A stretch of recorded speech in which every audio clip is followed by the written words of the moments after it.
এটা 2 কিলো ময়দা, তাই এতটা চিনি আর নুন।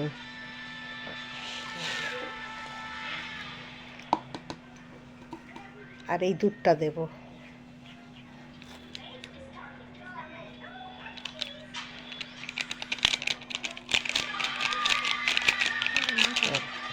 আর এই ডিমটা দেব।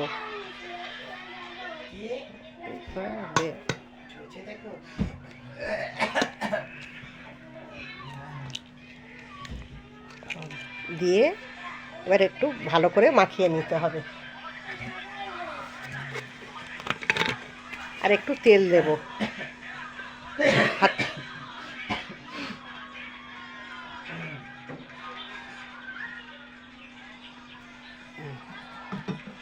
ভালো করে এবারে ময়দা, চিনি, নুন, ডিম, দুধ, তেল এটাকে ভালো করে 5 মিনিট ধরে একটু মাখিয়ে নেব।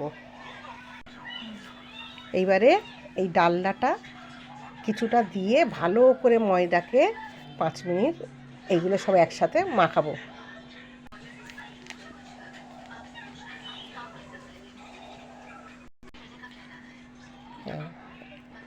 এই ডালনাটা ভালো করে ময়দার সাথে দিয়ে মাখালে পারাটাটা যখন হবে তখন একদম খাস্তা পারাটা হবে, মুচমুচে নরম।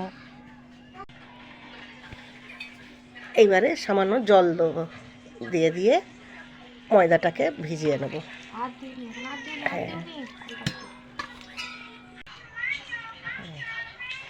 এবারে আরেকটু ডালটা ভালো করে দিয়ে আর ময়দাটাকে মাখতে হবে। মাখা হয়ে গেছে ময়দা, পুরো কমপ্লিট হয়ে গেছে। এবার এই ডালডাটা দিয়ে আরেকটু মাখলে ভালো হবে ময়দাটা পুরো। ময়দার এই 6টা খাঁজ কেটেছি, এটাকে বড় করে বেলে নেব। এটা কর্নফ্লাওয়ার আর তেল, এটা ময়দায় বেলে নিয়ে ওতে লাগাবো। এই তেলটা এই কর্নফ্লাওয়ারে দেব, দিয়ে এটাকে একটা ব্যাটার তৈরি করে নেব।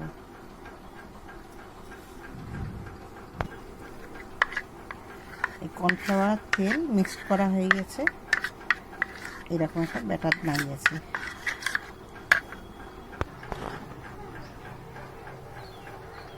মাছগুলো এরকম বড় করে পাতলা করে বেলে নিতে হবে।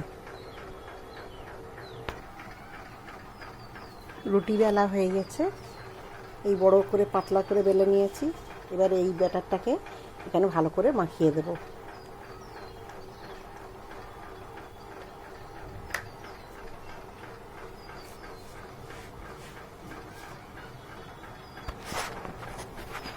এই লাগিয়েছি ব্যাটারটা, এবারে আর একটা এর উপর রুটি দিয়ে দেব,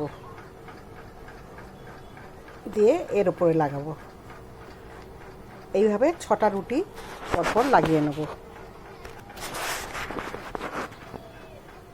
এই 6টা রুটিতে এরকমভাবে লাগানো হয়ে গেছে। এবার এটাকে ভাঁজ করে মুড়ে নেব।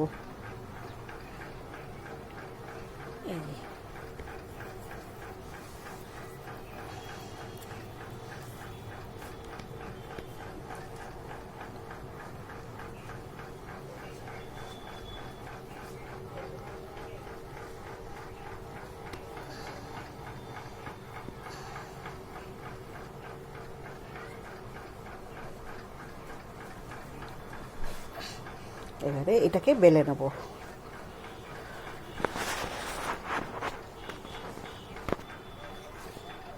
এইবারে বেলা হয়ে গেছে চৌকো করে।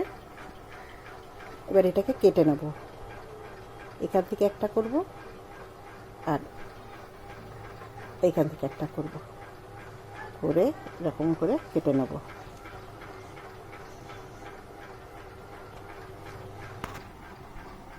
এই চিকেন কিমা করে রেখেছি, মটন কিমা দিয়ে করা যাবে, চিকেন কিমা দিয়ে করা যাবে।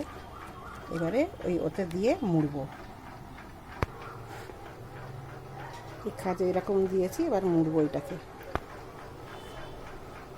এই সমোসা বানানো হয়ে গেছে।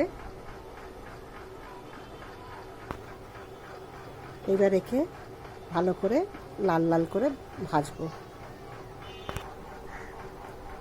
এই ভাজা কমপ্লিট হয়ে গেছে, এবার এই সস দিয়ে পরিবেশন করতে হবে।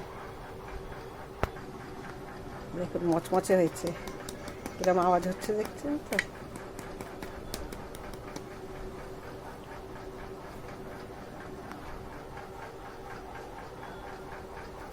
খাস্তা হয়েছে।